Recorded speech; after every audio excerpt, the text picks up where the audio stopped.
الحمدللہ رب العالمین والصلاة والسلام علی سید الانبیاء والمرسلین اما بعد فاعوذ باللہ من الشیطان الرجیم بسم اللہ الرحمن الرحیم رب اشرح لی صدری ویسر لی امری واحلل عقدۃ من لسانی یفقهوا قولی ان اللہ وملائکتہ یصلون علی النبی یا ایھا الذین آمنوا صلوا علیہ وسلموا تسلیما۔ بے شک اللہ اور اس کے فرشتے حضرت محمد صلی اللہ علیہ وآلہ وسلم پر درود و سلام بھیجتے ہیں، اس لیے اے ایمان والو تم بھی حضرت محمد صلی اللہ علیہ وآلہ وسلم پر درود و سلام بھیجو، کیونکہ درود شریف دعاؤں کی قبولیت کا سبب ہے۔ درود شریف نیکیوں کا دروازہ کھولتا ہے۔ فرشتوں کی دعائیں آتی ہیں اس شخص کے لیے جو حضرت محمد صلی اللہ علیہ وآلہ وسلم پر درود شریف پڑھتا ہے، اس لیے میرے ساتھ درود شریف پڑھیے۔ اللہم صلی علی محمد وعلی آل محمد کما صلیت علی ابراہیم وعلی آل ابراہیم انک حمید مجید۔ اللہم بارک علی محمد وعلی آل محمد کما بارکت علی ابراہیم وعلی آل ابراہیم انک حمید مجید۔ حضرت ابو ہریرہ رضی اللہ تعالیٰ عنہ فرماتے ہیں کہ رسول اللہ صلی اللہ علیہ وآلہ وسلم نے ایک مرتبہ صحابہ رضی اللہ تعالیٰ عنہ سے فرمایا کہ کیا تم جانتے ہو غیبت کیا ہے؟ عرض کیا اللہ اور اس کا رسول ہی سب سے زیادہ جانتے ہیں۔ اس پر آپ صلی اللہ علیہ وآلہ وسلم نے فرمایا غیبت یہ ہے کہ تو اپنے بھائی کو اس طریقے سے یاد کرے جو اسے برا لگے۔ اس پر ایک صاحب نے عرض کیا اگر وہ بات میرے بھائی میں موجود ہو تب بھی جو میں بیان کر رہا ہوں تو آپ صلی اللہ علیہ وسلم اس کے بارے میں کیا حکم فرماتے ہیں؟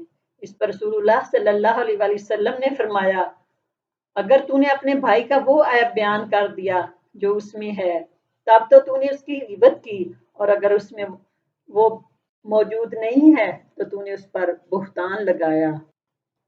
کیا کیا چیز غیبت ہے؟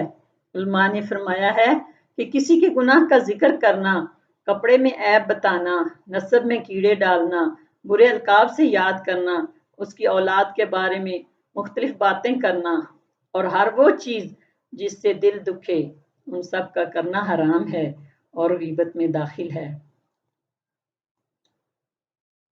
غیبت زنا سے زیادہ سخت ہے۔ رسول اللہ صلی اللہ علیہ وآلہ وسلم نے فرمایا غیبت زنا سے زیادہ سخت ہے۔ صحابہ رضی اللہ تعالیٰ عنہم نے عرض کیا یا رسول اللہ صلی اللہ علیہ وآلہ وسلم غیبت زنا سے زیادہ سخت کیسے ہے؟ ارشاد فرمایا زانی توبہ کرتا ہے خدا اس کی توبہ کو قبول کر لیتا ہے اور اسے بخش دیتا ہے، اور غیبت والے کو اس وقت تک معاف نہیں فرمائے گا جب تک وہ شخص خود اسے معاف نہ کر دے جس کی غیبت کی ہے۔ قرآن پاک میں ارشاد ہے اے ایمان والو بہت سے گمانوں سے بچا کرو کہ بعض گمان گناہ ہوتے ہیں، اور سراغ مت لگایا کرو اور کوئی کسی کی غیبت بھی نہ کیا کرے۔ کیا تم میں سے کوئی شخص اس بات کو پسند کرتا ہے کہ وہ اپنے مرے ہوئے بھائی کا گوشت کھائے؟ سو اس کو تم ناگوار سمجھتے ہو اور اللہ سے ڈرتے رہو، بے شک اللہ توبہ قبول فرمانے والا مہربان ہے۔ قرآن مجید کی اس آیت میں غیبت کرنے والے کو اپنے مردہ بھائی کا گوشت کھانے کے برابر قرار دیا ہے۔ جب کسی کی غیبت کی تو یہ ایسا ہی ہے جیسے موت کے بعد اس کا گوشت کھایا۔ مطلب یہ ہے کہ جس طرح مردہ بھائی کا گوشت کھانے سے طبعاً نفرت ہوتی ہے، ایسا ہی اس کی غیبت سے بھی سخت نفرت ہونی چاہیے۔ حضرت عبید رضی اللہ تعالیٰ عنہ سے روایت ہے کہ دو عورتوں نے روزہ رکھا تھا۔ ایک شخص آیا اور عرض کیا یا رسول اللہ صلی اللہ علیہ وآلہ وسلم یہاں دو عورتیں ہیں جنہوں نے روزہ رکھا ہے اور قریب ہے کہ وہ پیاس سے مر جائیں۔ یہ سن کر آپ صلی اللہ علیہ وسلم نے خاموشی اختیار فرمائی۔ وہ شخص دوپہر کے وقت پھر آیا اور عرض کیا یا نبی اللہ، اللہ کی قسم वो मर चुकी हैं या मरने के करीब हैं। आप सल्लल्लाहु अलैहि वसल्लम ने फरमाया, उन दोनों को बुलाओ। दोनों हाजिर हो गईं और एक प्याला लाया गया। हज़रत सल्लल्लाहु अलैहि वसल्लम ने उनमें से एक औरत से फरमाया, क्या कर। उसने क्या की तो पीप और खून और गोश्त के टुकड़े निकले, जिससे आधा प्याला भर गया। फिर दूसरी औरत को क्या करने का हुक्म फरमाया। उसने भी पीप और खून और अध कचरे गोश्त की क्या की, यहाँ तक कि पूरा प्याला भर गया। आप सल्लल्लाहु अलैहि वसल्लम ने फरमाया कि इन दोनों ने हलाल चीजों को छोड़ करके रोजा रख लिया और जो चीजें अल्लाह ताला ने हराम फरमाई थी उनके छोड़ने का रोजा ना रखा। गीबत कई तरह से होती है और उसका सुनना भी हराम है। गीबत बहुत बुरी बला है। जिस तरह गीबत करना मना है, गीबत सुनना भी मना है और आखिरत में उसका वबाल भी बहुत बड़ा है। बाज मर्दों और औरतों को देखा गया है कि गीबत का उनको ऐसा चस्का लग जाता है कि हर मजलिस और हर मौका में गीबत ही करते या सुनते रहते हैं। जब तक किसी की गीबत ना करें उनकी रोटी ही हजम नहीं होती। किसी की जबान से गीबत कर दी और किसी की आंख के इशारे से और किसी की नकल उतार कर, किसी की खत लिख कर और किसी की गीबत अखबार में मजमून देकर कर दी।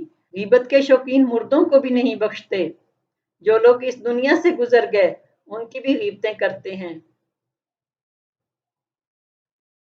हालांकि ये इस एतबार से बहुत खतरनाक है कि दुनिया में ना होने की वजह से उनसे माफी नहीं मांगी जा सकती। फिर उसको दोहरा गुनाह है, क्योंकि मैयत की गीबत के साथ उन लोगों की दिल आजारी भी होती है जो मरने वाले से नस्ब या किसी तरह की निस्बत का ताल्लुक रखते हैं। जो शख्स दुनिया से चला गया है, अगर उसका कोई माली हक रह गया हो तो वो उसके वारसों को देकर जान छूट सकती है, लेकिन मरने वाले की गीबत को वरसा भी माफ नहीं कर सकते। हजरत अनस रजी अल्लाह ताला अन्हु से रवायत है कि हुज़ूर अक़दस सल्लल्लाहु अलैहि वसल्लम ने इरशाद फरमाया कि जिसके पास उसके मुसलमान भाई की गीबत की गई हो और वो उसकी मदद करने पर कुदरत रखते हुए मदद कर देता है, यानी उसकी हमायत करता है और इस तरह उसका दिफा करता है और गीबत करने वाले को रोक देता है, तो अल्लाह ताला दुनिया और आखिरत में उसकी मदद फरमाएगा। और अगर कुदरत होते हुए उसकी मदद ना की तो अल्लाह ताला दुनिया और आखिरत में उसकी गिरफ्त फरमाएगा। जिसकी गीबत हो रही है उसकी तरफ से दिफा करने का अजर। हजरत अस्मा बिनते यजीद रजी अल्लाह ताला अन्हा से रवायत है कि हुज़ूर अक़दस सल्लल्लाहु अलैहि वसल्लम ने इरशाद फरमाया कि जिसने अपने भाई के गोश्त की तरफ से दिफा किया जो गीबत के जरिए खाया जा रहा था, तो अल्लाह ताला जल्ला शानहू के जिम्मा होगा कि उसको दोजख से आजाद फरमाए। हजरत अनस रजी अल्लाह ताला अन्हु से रवायत है कि हुज़ूर अक़दस सल्लल्लाहु अलैहि वसल्लम ने इरशाद फरमाया कि जब मेरे रब ने मुझे मेराज कराई तो मैं ऐसी कौम पर गुजरा जिसके तांबे के नाखून थे और उनसे अपने चेहरों और सीनों को छील रहे थे। मैंने पूछा कि ए जिब्राइल अलैहिस्सलाम, ये कौन लोग हैं। उन्होंने जवाब दिया कि ये वो लोग हैं जो लोगों का गोश्त खाते हैं और लोगों की आबरू रेजी करते हैं, यानी गीबतें करते हैं। बहुत से मर्द और औरतें मजलिस वालों को हंसाने के लिए किसी हाजिर या गायब की गीबत करते हैं या मस्खरापन करते हैं या नकल उतारते हैं। उस वक्त तो जरा सी देर की हंसी में नफ्स को जरा मजा आ जाता है, लेकिन जब उसकी सजा मिलेगी तो उस वक्त मजा का पता चलेगा। फरमाया हुज़ूर अक़दस सल्लल्लाहु अलैहि वसल्लम ने कि बेशक बंदा कभी कोई ऐसा कलमा कह देता है जिससे लोगों को सिर्फ हंसाना मकसूद होता है, इस कलमे की वजह से इतना ज्यादा गहराई में गिरता चला जाता है कि उसकी गहराई का फासला उससे भी ज्यादा होता जाता है, जितना फासला आसमान और जमीन के दरमियान में है। अल्लाह ताला हमें गीबत करने से बचाए।